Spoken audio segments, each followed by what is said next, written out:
Hey guys, how's it going? I decided to take a little break from watching stupid YouTube videos and record a little video for you, updating you if you're interested on what I've been up to. If you're specifically interested in MS-3 stuff, stay tuned. I will get to it later on in this video. So, what I've been up to, I've been crunching, me and other musicians have been crunching for the show that's coming up in just a few days, next Friday. Today's Saturday night. So we are premiering a bunch of songs and new arrangements of them, some of them. So we're still kind of finishing touches, and yeah, we have a rehearsal tomorrow for several hours and meeting up with some people here in my home on Tuesday, and then Wednesday is the dress rehearsal and Friday is the show. Now on my wonderful guitar, I got the tuners replaced with Goto lock-in tuners, and they're metal here instead of plastic, and I'm all for kind of practicality of stuff. Maybe to some people plastic tuner knobs look prettier, but I don't want to have any chance of bumping into stuff like your microphone stand or whatever, and shattering your tuners and your guitar becoming just unplayable, because these tuners are like that. You have a screw and the button holds the tuner in place. If the button is removed or it's cracked, your tuner just slides down. And yep. So remember how I gave you the updates on my MS-3 unit? I have made several modifications. First of all, I got these button toppers.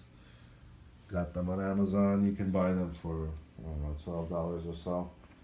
I think that the precision has drastically improved with them. So these buttons are bigger, they're not too big, and I feel like when I press the button, I know that it's actually pressed, as opposed to before those little metal thingies. Several times when I was playing a show, I thought I switched between banks or something, but nope, had to press it again.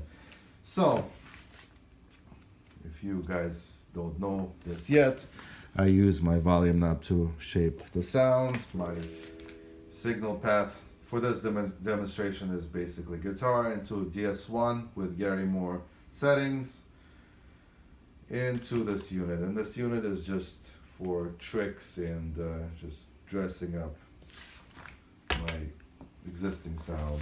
Let me explain to you what I've done. This is a secondary switch that's been glued to my MS-3 like this, so it's now a part of this. By the way, they sell, I don't remember the model, but they sell a thing exactly like that with an extra button. So that's just something to consider. Alright, so this bank is nothing. So this is my clean sound, distorted sound. And I control it with my volume knob. I will try not to forget anything and go through all of my banks. Bank 1, nothing. Press and hold the button. Envelope filter. So with high gain, release the button. Nothing. This button turns on the delay, and it's blinking at that rate, so it's like this. Press it again. It's gone. This button turns on an effect called Harmonist. It auto-harmonizes your signal, and so the distorted signal from my DS1 pedal goes into this unit and it gets harmonized. For this demonstration, I have it set to the key of G major, and it's harmonizing exactly a third lower. So without it. With high gain.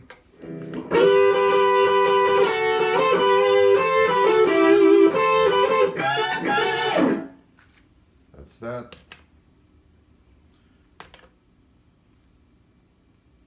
Second patch, nothing. If I press and hold, it becomes a stutter effect. High gain.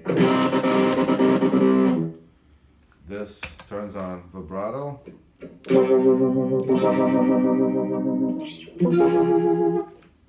And this turns on,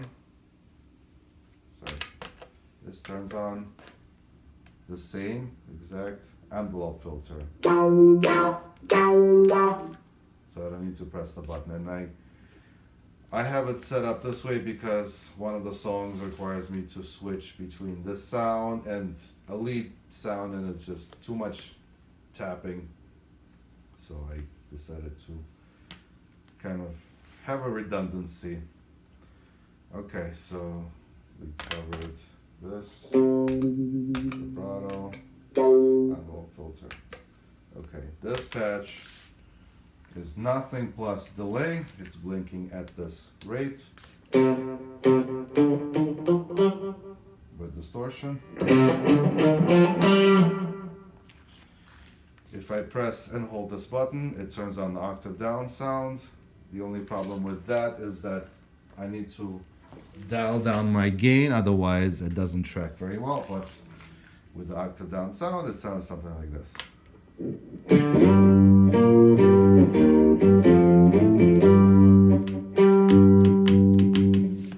Alright, this button turns on the volume swell, so it sounds like reverse tape, kind of like this.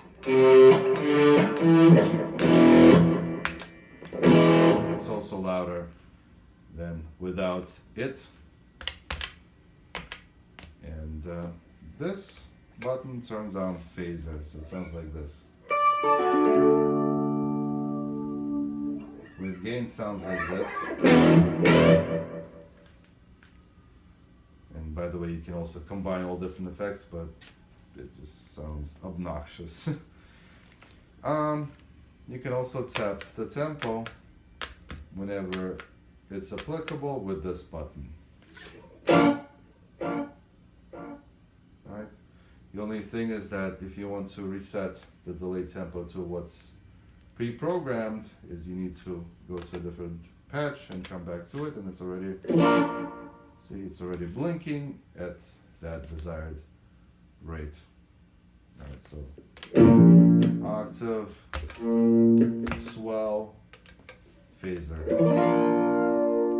And then finally, this is my lead patch.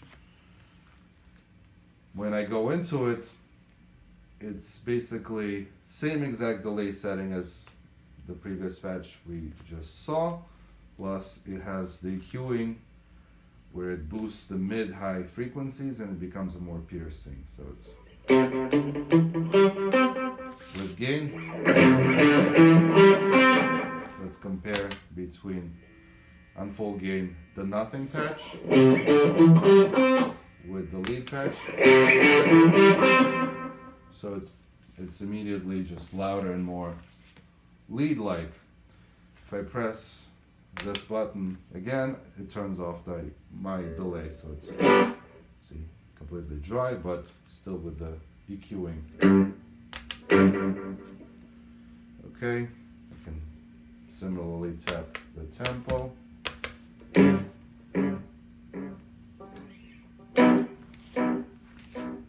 And then this turns on the vibrato.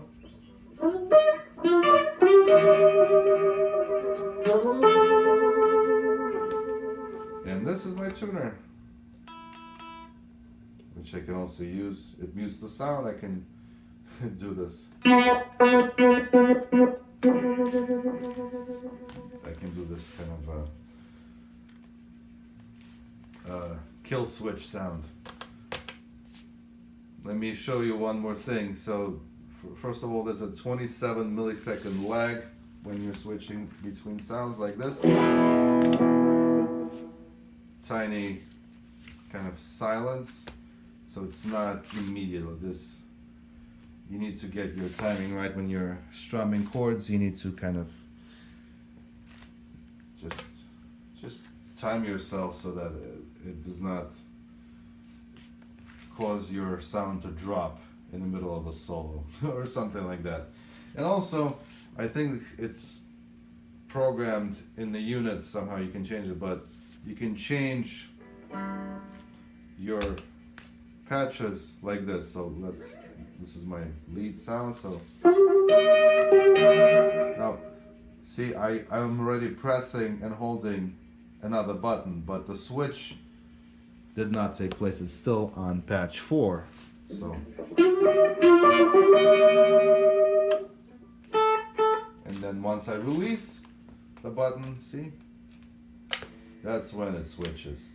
So at first it was confusing, but it's actually cool because you can just press the button and continue doing what you're doing, and just simply lift off and like go play a solo, and you don't have to like press anything. It's fast as you just like bam, switched. So I think that's it. Hopefully I did not forget anything.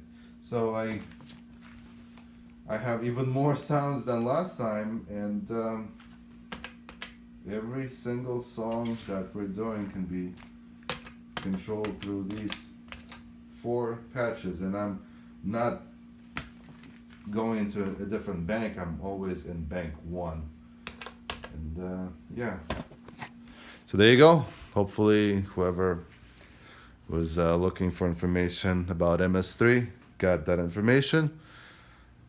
Also, I recorded another video where I decided to put my distortion pedal in the loop, and with my settings it was creating extra hissing.